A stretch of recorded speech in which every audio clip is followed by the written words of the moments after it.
It's been said that our subconscious mind only takes in 16 bits of information a second, compared to our subconscious mind, which can absorb 11 million bits per second. A different study shows that we are only aware of 2,000 bits of information out of the 400 billion bits of info we are processing each second.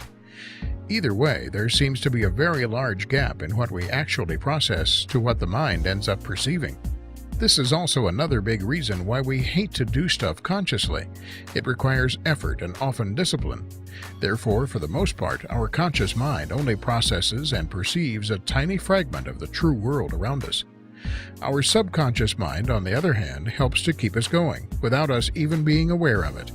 It takes care of your bodily functions, your heartbeat, and automatically runs such activities as movement, language, visual perception, and a whole host of other processes of your mind and body. It scans your mind for conflict and distress, assesses your environment for danger and threats, and relays and interprets perceptions, sensations, and feeling. Last but not least, it is also the storehouse of all your experience and decisions, everything which makes you the person you are. Look upon your mind as a garden.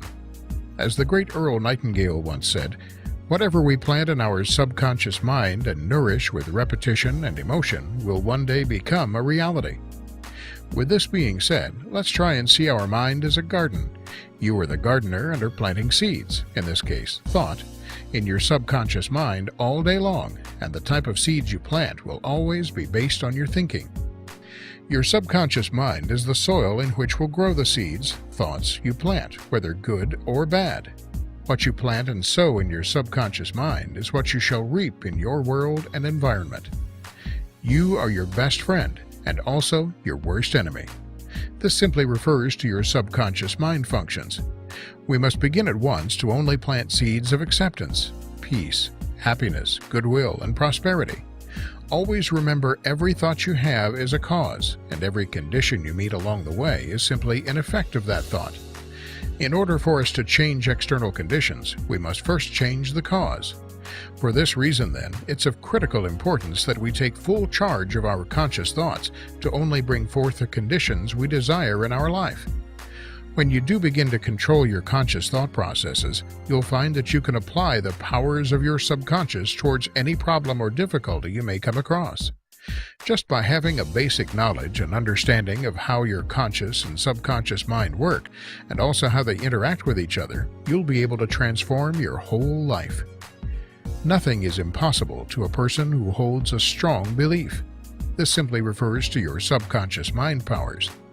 Most of the great artists, poets, writers, scientists, inventors, and discoverers have had or have a deep understanding of how their conscious and subconscious mind work.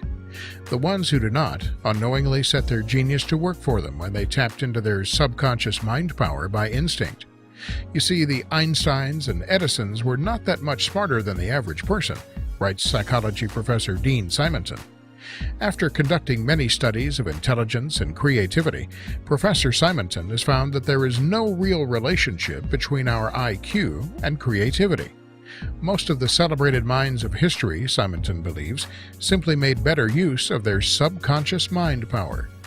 Quote, "The definition of genius is that it acts unconsciously, and those who have produced immortal works have done so without knowing how or why. The greatest power operates unseen." William Hazlitt.